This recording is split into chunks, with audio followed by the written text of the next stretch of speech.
7 dimensions de l'amour sont régies par 8 caractéristiques de ce qu'est l'amour et aussi par 8 caractéristiques de ce que l'amour n'est pas, tel que décrit dans la parole de Dieu dans 1 Corinthiens chapitre 13 versets 4 à 8 qui dit ceci: la charité, en d'autres termes l'amour, est patiente, elle est pleine de bonté. La charité n'est point envieuse. La charité ne se vante pas, ne se vante point.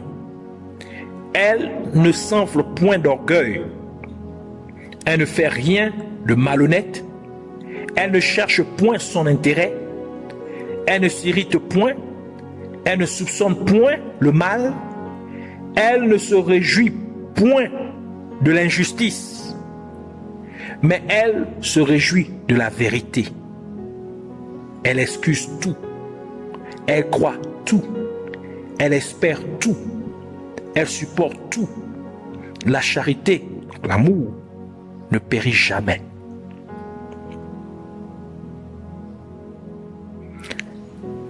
Non. Je vais m'arrêter là. Donc, pour résumer, l'amour,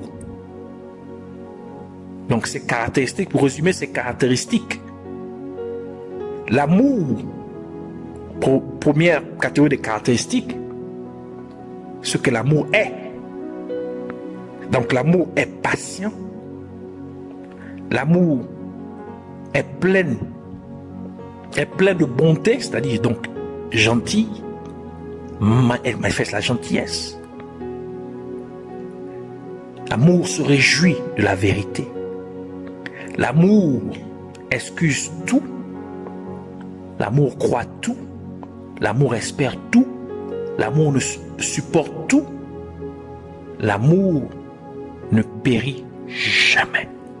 Jamais. Et la deuxième catégorie des caractéristiques, donc c'est l'amour, ce que l'amour n'est pas. L'amour n'est pas envieux, ne se vante point, n'est point orgueilleux, n'est pas malhonnête, ne cherche pas son propre intérêt, ne s'irrite pas, ne pense point au mal, donc elle ne soupçonne point le mal, il ne soupçonne point le mal. L'amour ne se réjouit pas de l'iniquité. Donc, si vous ajoutez toutes ces caractéristiques de l'amour, vous allez découvrir qu'ils sont au total de 16. Et si vous avez donc, car 8 plus 8 donne 16.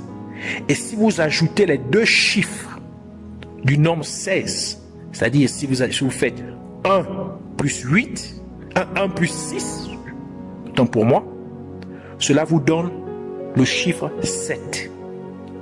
C'est encore une fois pour confirmer que le nombre 7, qui est le nombre de la perfection, est le nombre attribué à l'amour, car Dieu est parfait.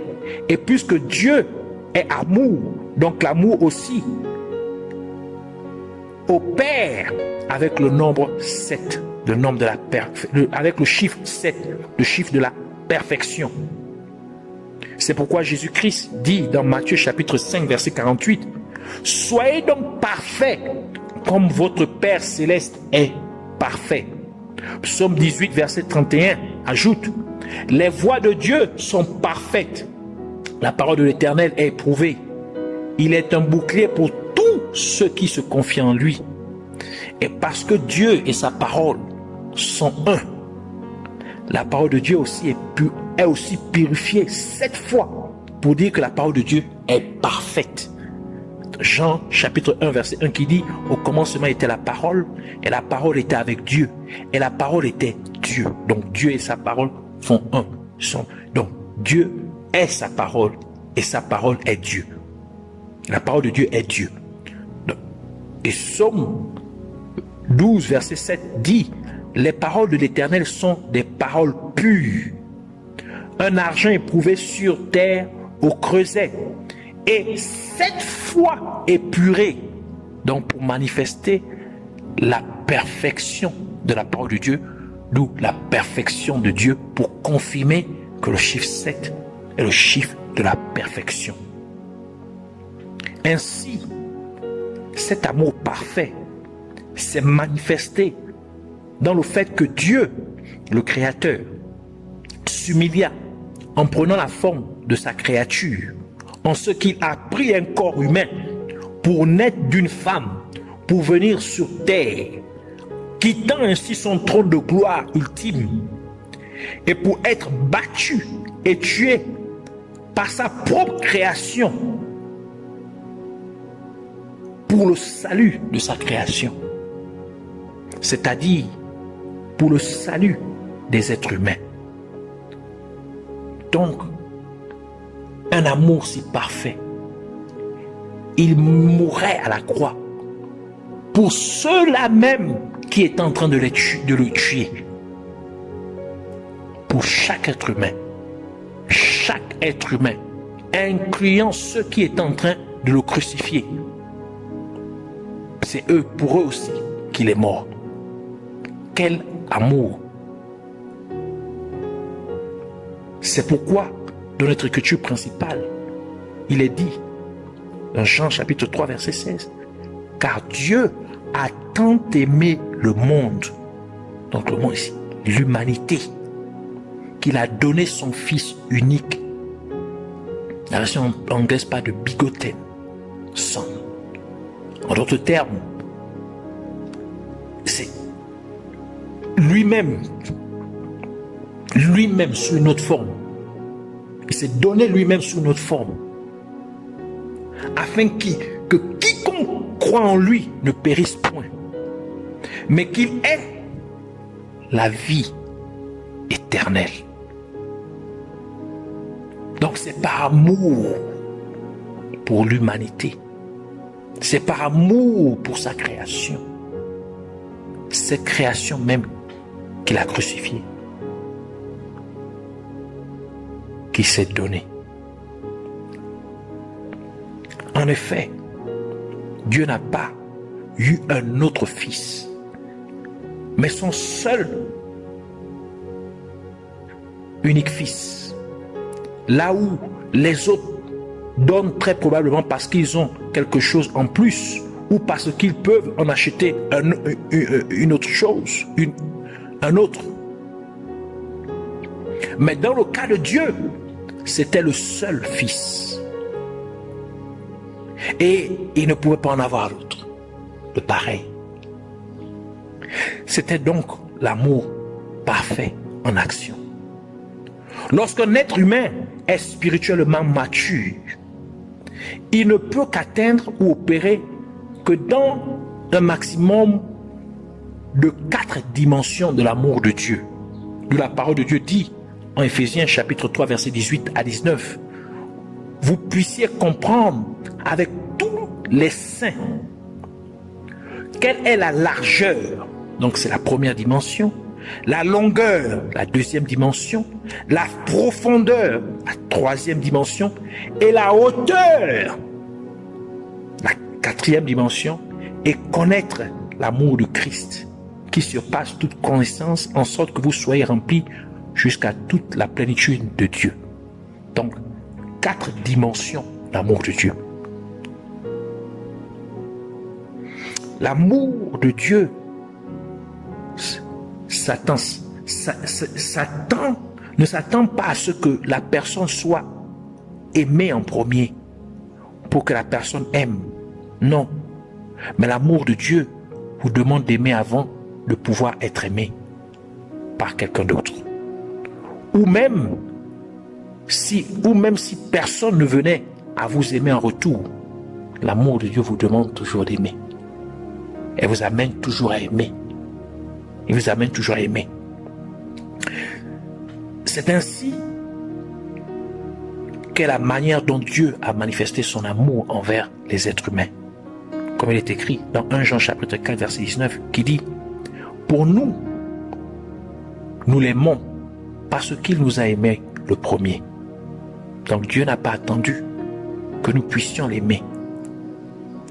C'est ce que l'apôtre Paul ajoute dans Romains chapitre 5 verset 8 qui dit « Mais Dieu prouve son amour envers nous en ce que, lorsque nous étions encore des pécheurs, Christ est mort pour nous. » Donc il n'a pas attendu que nous puissions changer avant de nous aimer.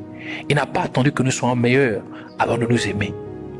C'est même quand nous étions au pire, quand nous ne regardions au même point, c'est là où il a décidé de manifester son amour à notre égard. Alors, nous devons comprendre qu'à l'autel de l'amour de Dieu, notre prière est évaluée par rapport à la manière avec laquelle nous nous comportons vis-à-vis de l'amour de Dieu. Comment considérez-vous l'amour de Dieu?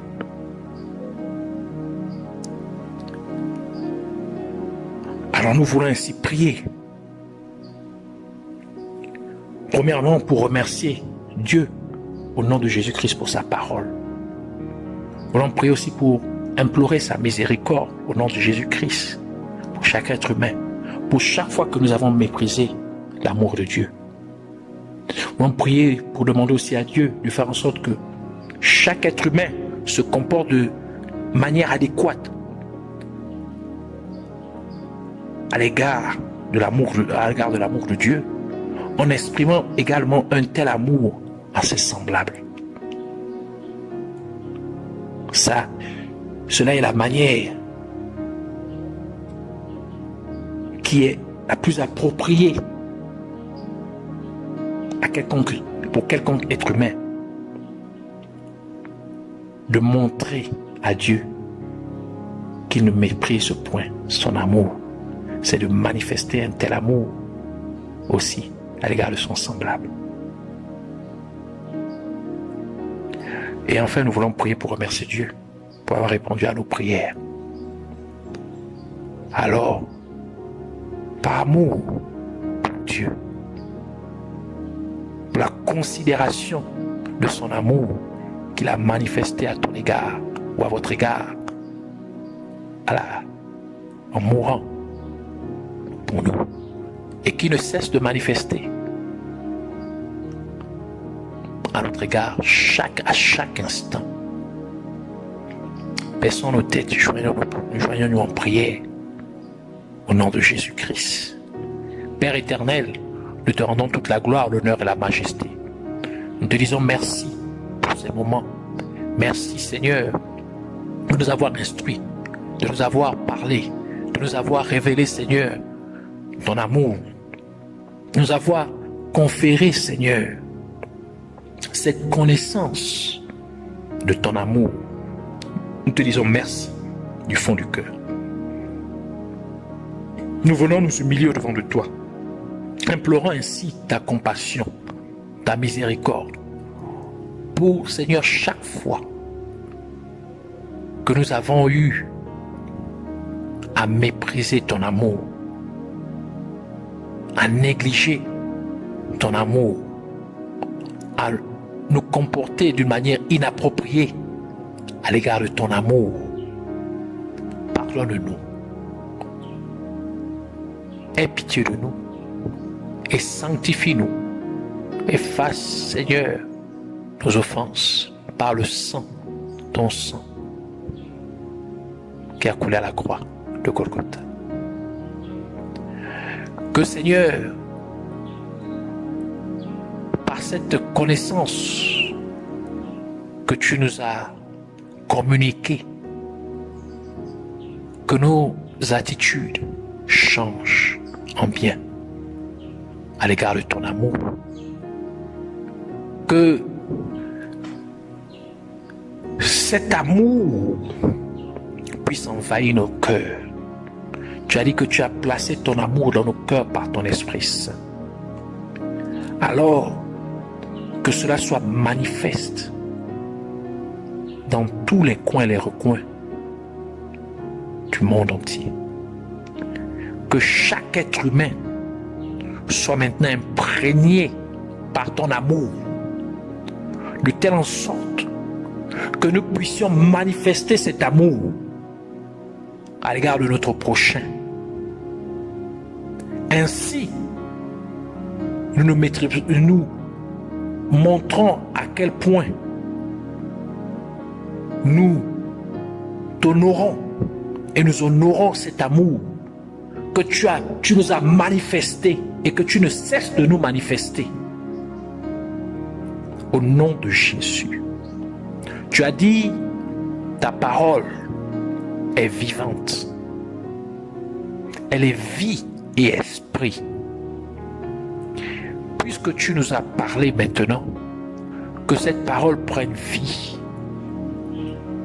en nous, à travers le monde entier. C'est-à-dire qu'elle se manifeste maintenant au travers de chaque être humain,